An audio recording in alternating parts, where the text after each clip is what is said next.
semboyan reformata semper reformanda, di mana memang gereja terus-menerus harus mereformasi dirinya sendiri dan reformasi itu tidak akan pernah berhenti. Sehingga saya pikir webinar kita ini juga merupakan salah satu upaya supaya reformasi itu terus bekerja di dalam gereja-gereja dan sekolah-sekolah teologi kita. Nah, secara khusus pemaknaan dari reformasi itu akan diimplementasikan ke pastoral gereja, misi, pemuritan, dan juga pendidikan teologi yang sedang kita kerjakan bersama-sama. Oleh karena itu, tujuan dari webinar kita kali ini, yang pertama memperkaya pemahaman kita semua tentang makna warisan reformasi bagi panggilan dan tugas pastoral gereja di Indonesia. Tentu narasumber akan mengajak kita memikirkan dan mengkritisi apa yang sedang terjadi saat ini. Lalu yang kedua, meningkatkan pengertian dan penghayatan peserta mengenai warisan reformasi dalam pelaksanaan tugas panggilan misi, serta pemberitaan Injil di tengah masyarakat majemuk. Jadi kalau yang pertama diimplementasikan ke pastoral gereja, yang kedua ke implementasi ke misi. Nah, ini tentu juga akan disiapkan dan akan dipaparkan oleh para narasumber kita. Yang keempat, webinar kita bertujuan mengintegrasikan warisan reformasi bagi pengembangan strategi dan pendekatan kreatif untuk tugas pemuritan segala suku bangsa sesuai dengan amanat agung Tuhan Yesus Kristus. Penting dalam kerangka pemuritan kita. Yang keempat, tujuan webinar kita meningkatkan pemahaman peserta tentang pentingnya menghadirkan warisan reformasi bagi studi dan praktek pendidikan Kristen, baik itu PAT, pembinaan warga gereja maupun juga pendidikan teologi.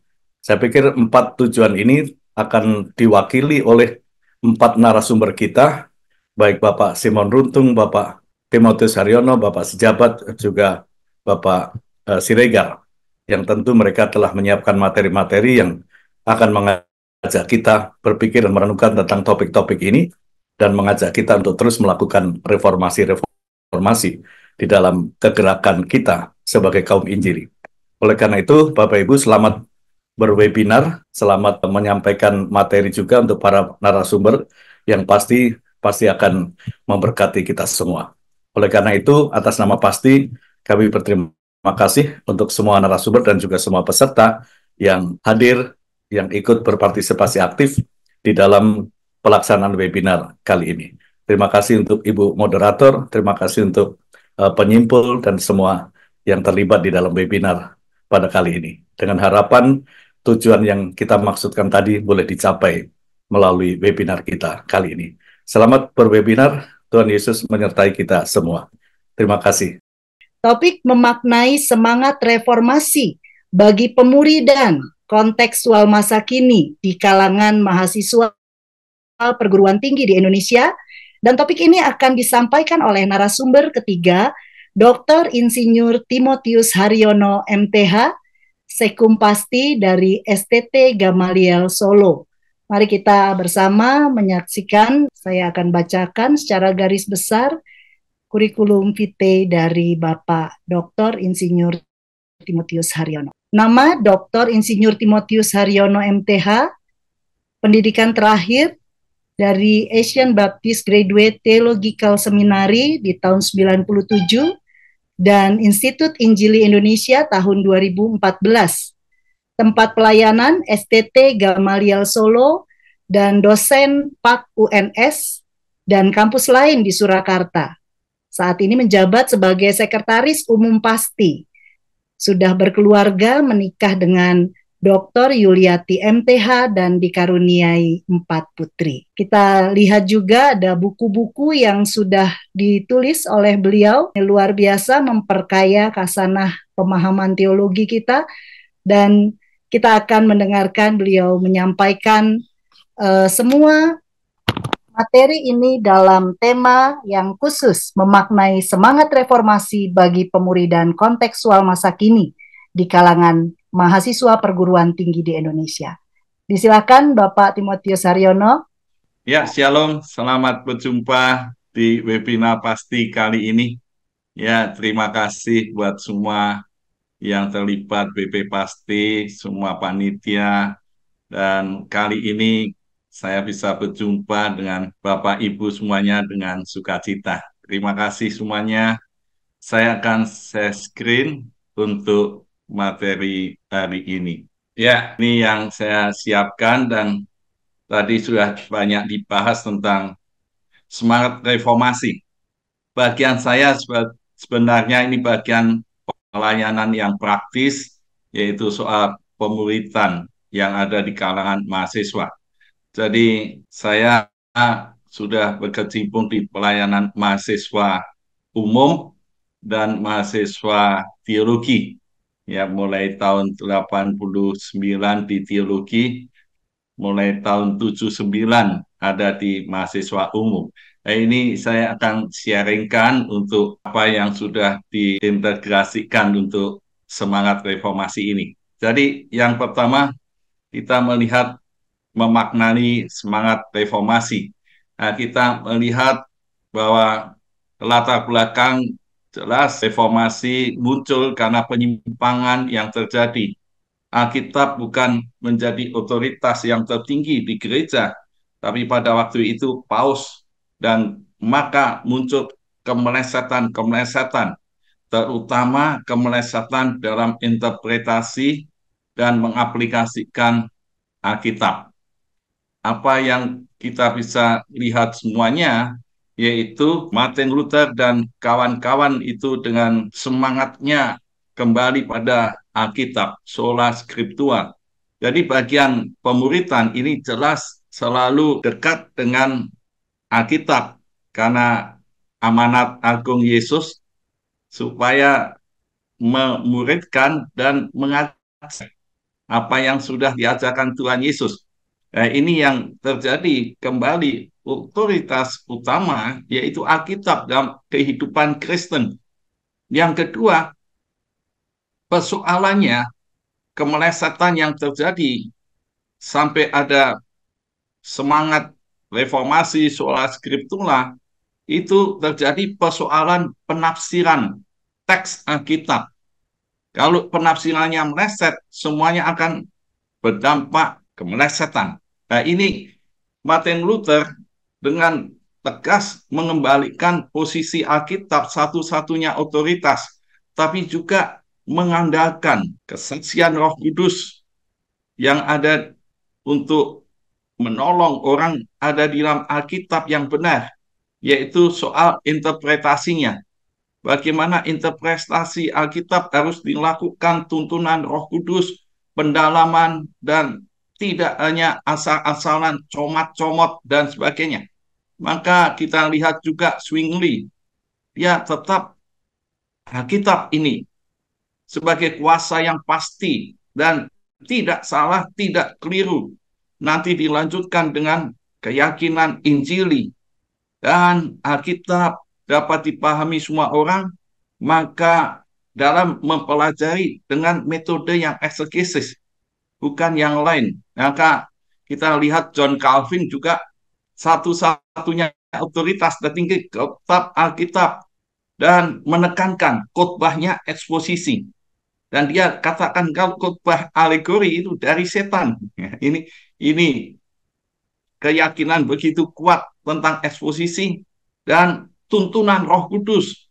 Seorang bisa mengerti Alkitab itu firman Tuhan dengan benar. Ini yang menjadi keyakinan Calvin. Maka semangat reformasi bisa dikembalikan dengan poin Alkitab adalah otoritas tertinggi, mempelajari Alkitab perlu pimpinan Roh Kudus, metode yang tepat yaitu eksegesis, kristosentris, dan kontekstual. Nah, kita lihat kembali setelah reformasi sebetulnya ada kemelesetan lagi terjadi. Kenapa meleset lagi? Soal doktrin Alkitab dan penafsirannya. Muncul kaum evangelical. Karena apa? Kita lihat muncul lagi zaman Renaissance penalaran manusia rasio di atas Alkitab. Dan ini adanya Kristen liberal, Injili menentang itu, maka Injili punya dasar, yaitu Alkitab diilhamkan Allah, tidak salah, ineransi, infallibility, dan berlaku mutlak. dan Yesus menjadi pusat, Allah dan penebusan dalam Yesus. Maka kaum Injili pada waktu itu semangatnya yaitu revival, penginjilan, ya khotbah penginjilan terus. Kadang-kadang melemahkan justru ada di dalam pemuritannya. Ini yang perlu dievaluasi.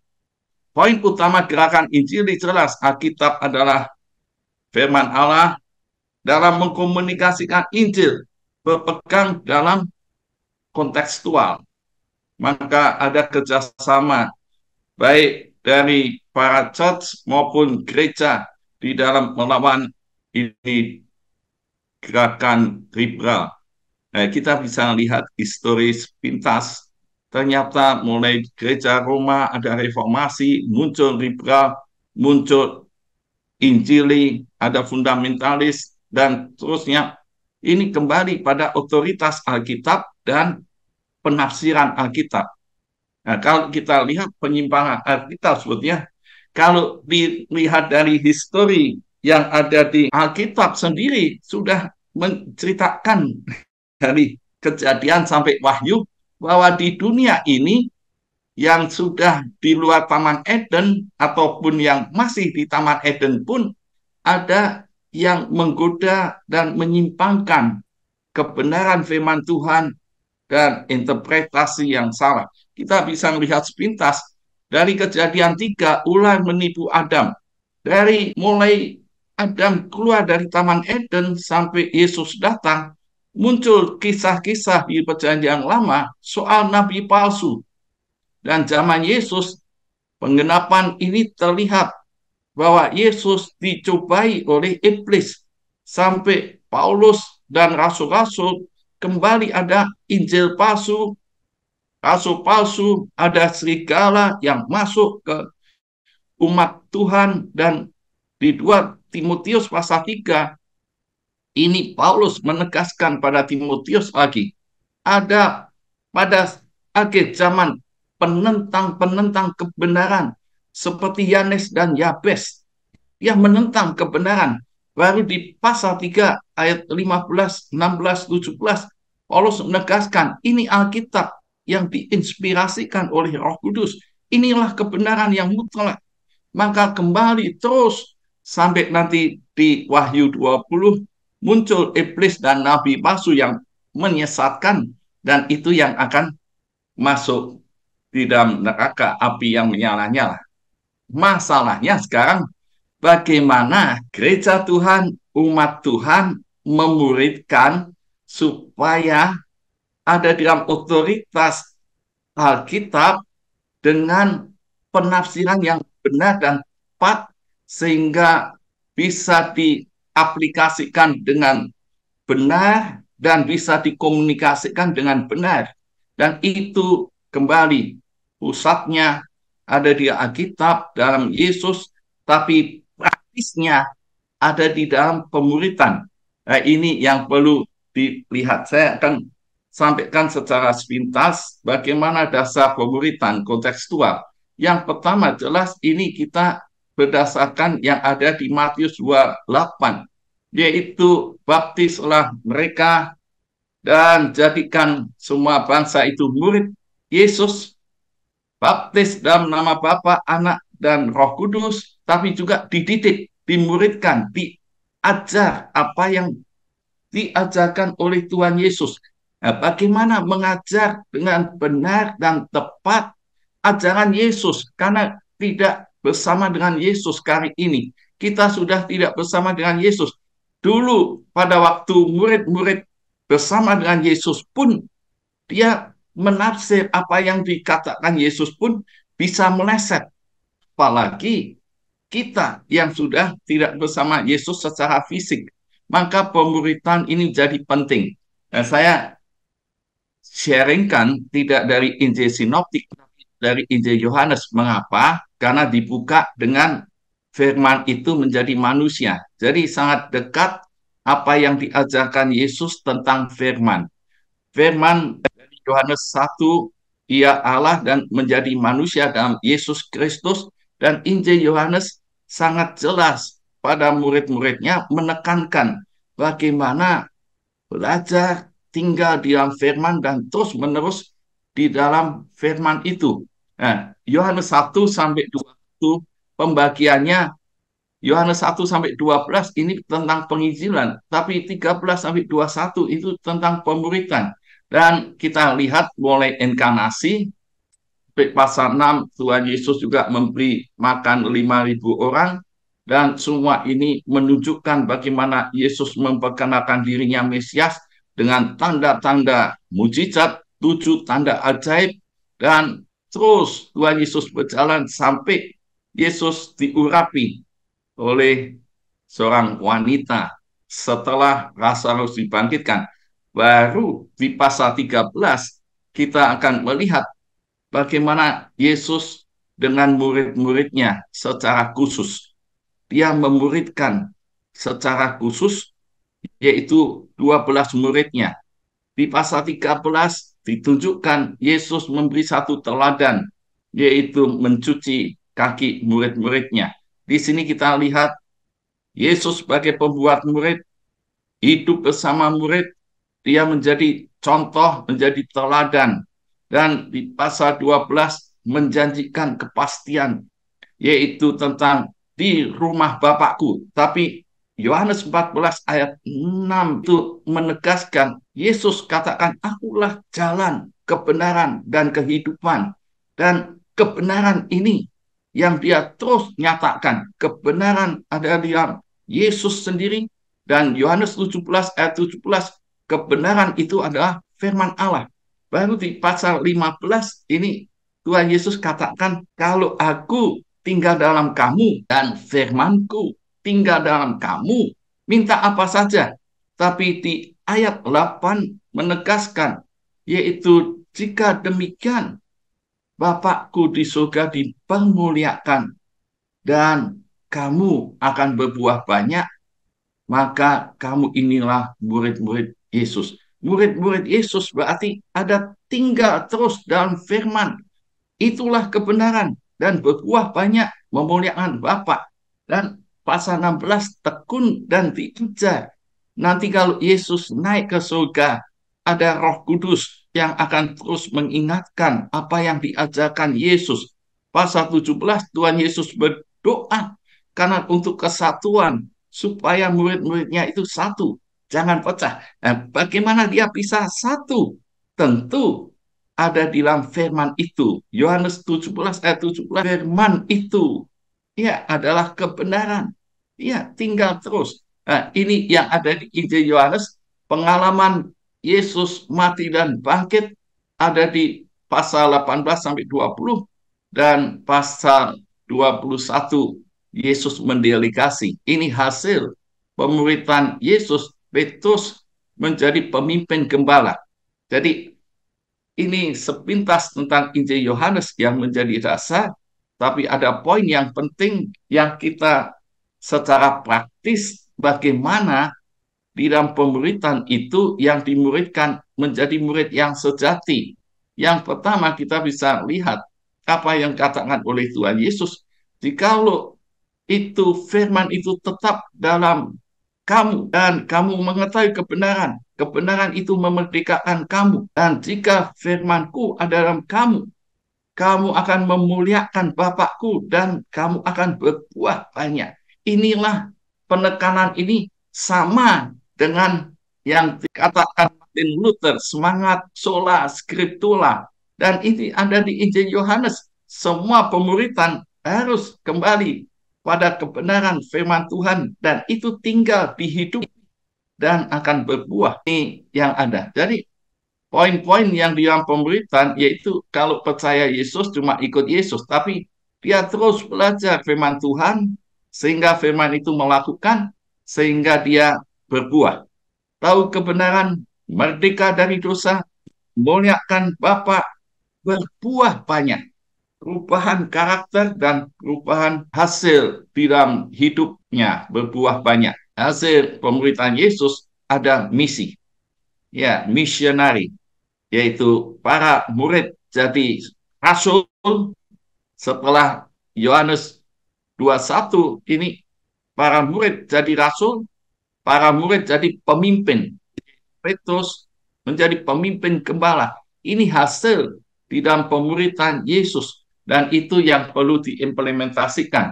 Maka kita bisa melihat bagaimana implementasi semangat reformasi dalam pemuritan konteks mahasiswa. Nah, kita lihat ternyata konteks mahasiswa dengan kampus Merdeka ini semua dididik, yaitu student center. Semua berpusat pada student, mahasiswa, dan perlu kolaboratif, juga menampilkan produk-produk yang ditampilkan, ada integrasi antara kampus dengan masyarakat, sekolah dengan masyarakat. Ini yang dimunculkan kampus ini. Jadi, saya sudah ikuti berapa puluh tahun, ternyata setiap ganti menteri, ganti ya metode, ganti kurikulum. Nah, ini yang diikuti. Tapi terlihat berapa menteri akhir-akhir ini dari teacher oriented pindah pada student oriented, berpindah. Jadi kalau lihat ini pemuritan tidak bisa dikutbai di gereja saja, tidak bisa diceramai, tapi ternyata metode yang ada di kampus sudah berubah, yaitu penekanannya sekarang yang terakhir adalah case method, yaitu semua belajar studi kasus dengan diskusi kelompok.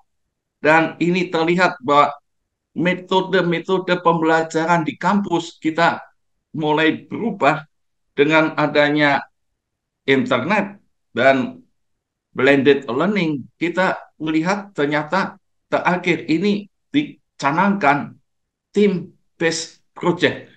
Team-based project yaitu semua bekerja dengan tim supaya kolaborasi. Berarti pemuritan tidak bisa dijalankan tanpa membuat nih peserta itu kreatif, menemukan sendiri, harus berdiskusi kelompok dan menemukan kebenaran firman Tuhan. Dan kita lihat data bilangan riset ternyata pemuritan sangat rendah.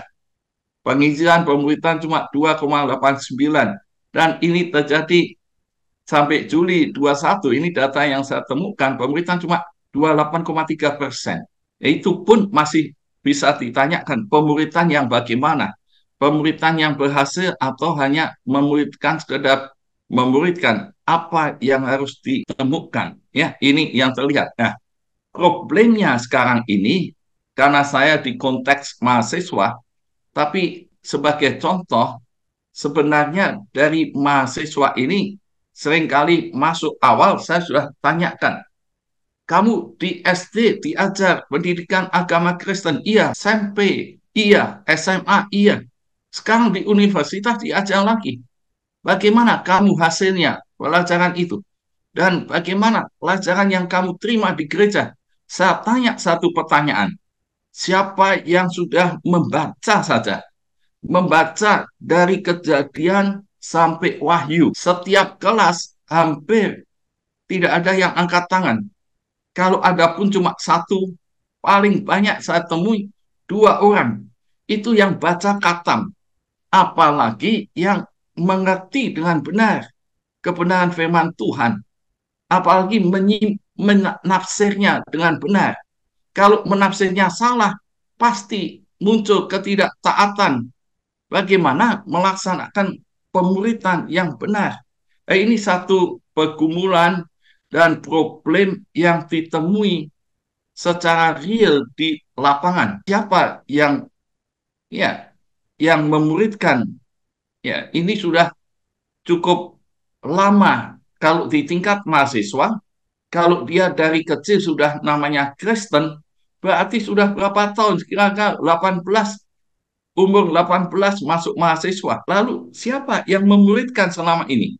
Keluarga, gereja Tuhan, atau para church, atau orang lain? Ya, ini yang terjadi problem. Ya, itu sebabnya kita sangat perlu memuridkan mahasiswa karena posisinya student today, leader tomorrow, profesinya itu dia dekat dengan mahasiswa, punya potensi yang luar biasa, relasi dengan mahasiswa efektif, relasi yang sungguh-sungguh dekat.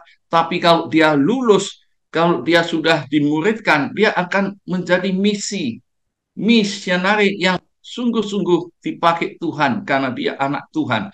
Nah, inilah yang mendorong dan memotivasi kami untuk melayani di mahasiswa.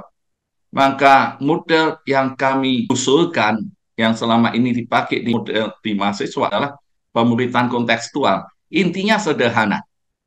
Bagaimana mahasiswa itu bisa memahami firman Tuhan dengan benar dan tepat, serta melakukan dengan taat. Yang kedua, metode interpretasinya.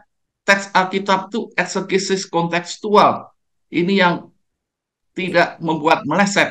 Prosesnya memang pakai kelompok diskusi sampai serupa dengan Yesus dan memperhatikan konteks mahasiswa. Secara gamblang, ya, pemuritan itu menghasilkan murid dengan model pemuritan Yesus.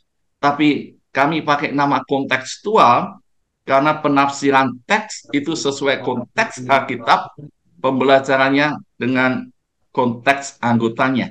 Nah, ini komponen yang biasa ada di pendidikan, kami juga pakai di pemuritan, tapi ada beberapa ciri yang menjadi spesifik kalau melayani pemuritan mahasiswa. Yang pertama, soal materi. Materi dalam pemuritan kontekstual ini jelas tidak topikal, bukan materi khotbah hari Minggu. Ya, seringkali ada kelompok-kelompok sel yang men-sharingkan kami pakai materi khotbah Pak Pendeta hari Minggu. Nah, kalau materi khotbah Pak Pendeta hari Minggu ini sudah sekunder, ya. Ya, tidak langsung pada teks Alkitab langsung. Dan yang lain bukan materi yang lain. Nah, mengapa ini penting? Karena berkaitan dengan penafsiran.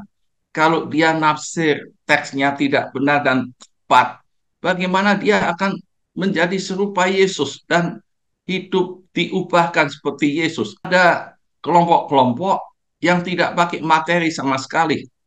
Ada yang isinya dengan topikal, tentu ya tidak langsung asli Alkitab, dan ini konteks mahasiswa sekarang sudah ya inquiry, suruh jelidiki sendiri, apalagi dengan munculnya ya e-book dan internet dan banyak data.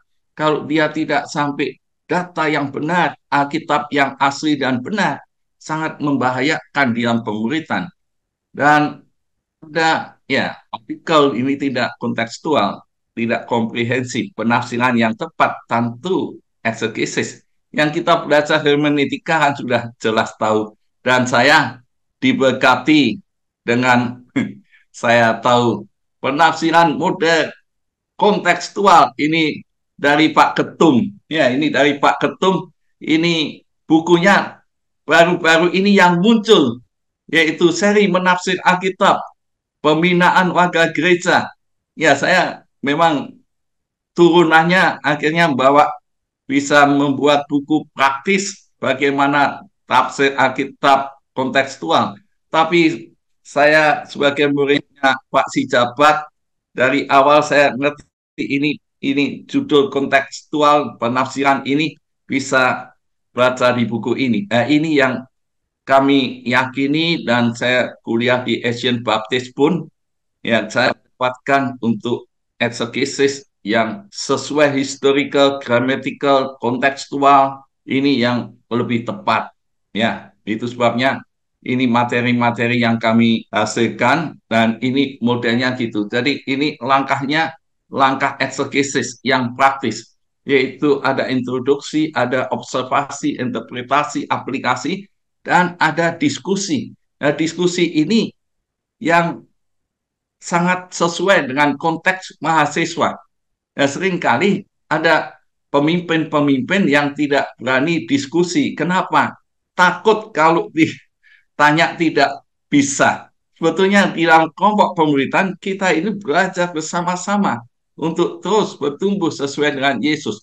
Maka kelompok tumbuh bersama kontekstual menekankan relasi, metodenya itu tekankan relasi dan menjadi student center learning ini yang ada.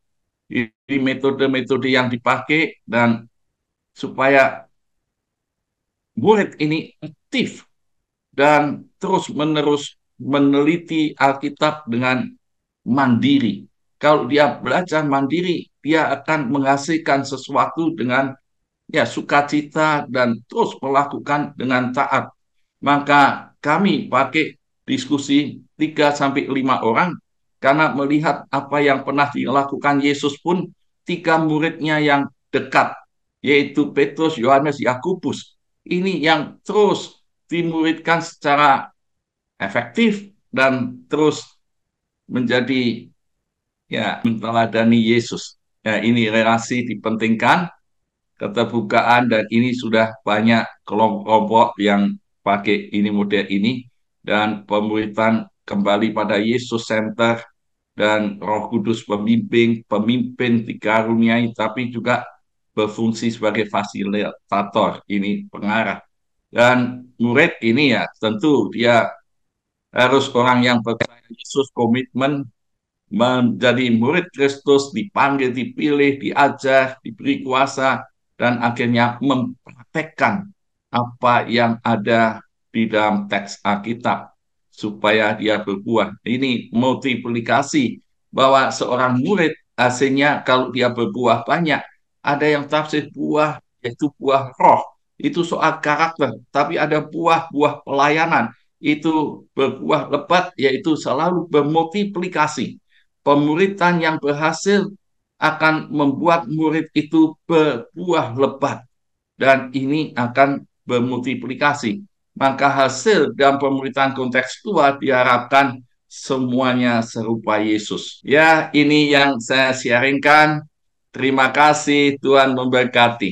Kita bisa melihat dari dalam Alkitab bahwa penyesatan mulai terjadi dari Kejadian 3 dan sampai Wahyu pasal 20, dan kita ada di dalamnya.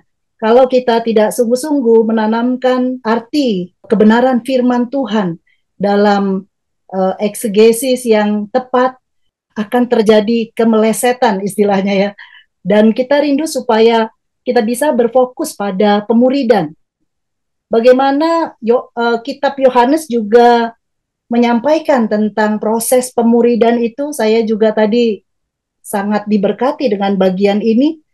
Kembali kepada firman Tuhan, berpusat pada firman Tuhan, terus belajar hingga menghasilkan buah yang banyak. Dan hasilnya di Yohanes pasal 21, itulah para pemimpin, orang-orang yang kuat yang bisa menggoncangkan dunia pada masanya. Dan memang kalau kita lihat konteks saat ini, kalau tadi 28,3% untuk pemuridan itu sangat miris sekali. Bagaimana seharusnya kita bisa terlibat dalam pemuridan, baik sebagai gereja, para church, sekolah teologi ya. Kita rindu supaya kita bisa memulainya dengan pemuridan kontekstual, berharap ada multiplikasi, dan tentunya akan ada pemimpin-pemimpin yang menjadi serupa dengan Kristus. Terima kasih Pak Timotius Haryono untuk materi yang disampaikan, sangat memberkati kita. Ya, kita berikan kesempatan kepada Bapak Ibu sekalian untuk bertanya pada saat ini, baik untuk narasumber yang pertama, kedua, ketiga, atau keempat. Sekali lagi, sebutkan nama dan kemudian pertanyaannya, lalu kemudian dituju kepada siapa pertanyaan tersebut. Kepada Pak Timotius saat ini, miris sekali Pak mendengar problem kekristenan konteks mahasiswa. Padahal mereka memegang tongkat estafet kepemimpinan. Bagaimana peran kita sebagai dosen PAK, selain kita sebagai pembina di kampus STT masing-masing, pasti juga bertanggung jawab pemuridan di luar kampus. Itu pertanyaan yang ditujukan kepada Pak Timotius. Silahkan Pak Timotius untuk pertanyaan pertama. Ya, untuk pemuridan memang tentu yang pertama harus terima Yesus. Mahasiswa harus memiliki roh Kristus dan dilahirkan dari roh Allah. Kalau ini tidak diinjili, apapun yang diupayakan di dalam mengajar firman Tuhan akan kacau semua. Maka kalau dia sudah diinjili, maka dia akan menerima roh itu yang akan membukakan kebenaran-kebenaran firman Tuhan. Ini yang kami lakukan dulu. Maka ini ya kembali lagi di dalam gerakan Injili, apakah ini sudah dilakukan dengan benar? Ini yang pertama. Yang kedua, sebetulnya mahasiswa di tingkat mahasiswa kalau belum mengenal kebenaran firman Tuhan dan dia bisa menafsir dengan benar dan menaati dengan taat, sebenarnya ini sebetulnya sudah tingkat-tingkat yang agak terlambat. Ini harus kembali pada anak-anak. Bagaimana gereja Tuhan dia sudah mulai menanamkan kebenaran-kebenaran firman Tuhan sejak dini dan mulai ya katam gitu ya. Jadi diajar dari Kejadian sampai Wahyu membaca, mengenal dengan urut, tidak dicomot-comot. Nah, ini yang sulit. Dia dari kecil mendalami teks Alkitab tidak secara kontekstual, tapi dilepas ayat dengan teks dan konteksnya yang beda. Tapi nanti lama-lama otomatis dia akan menafsir secara menyimpang dari kebenaran-kebenaran firman Tuhan itu sendiri. Nah, ini yang kami lakukan sebetulnya sudah agak terlambat. Harusnya mulai dari anak, dari orang tua, ya kami dulu di Tiranus, ya dididik ada penginjilan anak, dan kami kembangkan setelah penginjilan mesti ada pemuritan anak. Nah ini dari kecil harus sudah mulai ini. Sehingga di mahasiswa tinggal mengembangkan secara efektif dan mulai memuridkan dan berbuah banyak. Nah, kami kalau sudah agak lambat, tapi tidak ada kata terlambat. Untuk itu ya kami upayakan begitu. Nah, ini yang dikerjakan dan memang di mahasiswa ada para church yang menolong ini karena gereja tidak ya terlalu banyak yang diurus ya. Masuk di Indonesia lewat LPMI, Navigator, ada Pekantas, mengupayakan ini ya. Kami dari Gamaliel dan kita mengembangkan satu penekanan sebetulnya di materi itu harus teks dan kontekstual dan mengembangkan untuk studi mandiri, studi yang berdasarkan diskusi dan mendalami mandiri, bukan diindoktrinasi. Ini teacher oriented, tapi kita mengembangkan seperti konteks mahasiswa. Nah, kalau konteksnya mahasiswa saja sudah student oriented, student center learning, kalau di doktrin pasti akan meleset. Maka kami ya dengan kelompok KTBK kita mengembangkan karena yang bisa masuk ke mahasiswa. Ya ini poin-poin yang kami sharingkan. Ya, terima kasih Pak Timotius. Kita lihat bagaimana pentingnya untuk menuntun seorang percaya dan menerima Yesus sebagai Tuhan dan Juru Selamat, ini sebagai fondasi yang paling mendasar, tapi juga mengajarkan firman Tuhan sejak anak-anak, sehingga ketika dewasa dia bisa menggali Alkitab sendiri dengan tafsiran yang tepat. Terima kasih Pak. Bagaimana untuk Ibu Marini, apakah ada tanggapan dari jawaban Bapak Dr. Timotius? Ya, terima kasih Bu. Ya. Nah, jadi memang saya juga terlibat di dalam pelayanan mahasiswa sudah lebih kurang 26 tahun sejak ditangkap Tuhan di kampus gitu begitu. Sehingga ketika menikah dari sejak kecil anak-anak sudah gerakan membaca Alkitab. Kemudian saya juga bergerak di dalam PK3 di STTOI, juga bukan lagi gerakan membaca, tetapi gerakan belajar Alkitab. Karena mahasiswa itu adalah orang-orang yang akan diutus ke tengah masyarakat untuk mereka bisa melakukan itu secara circle Alkitabiah seperti itu. Jadi dengan pemaparan Pak Haryono, ya menguatkan kembali ya untuk penting membina mahasiswa untuk belajar Alkitab. Terima kasih.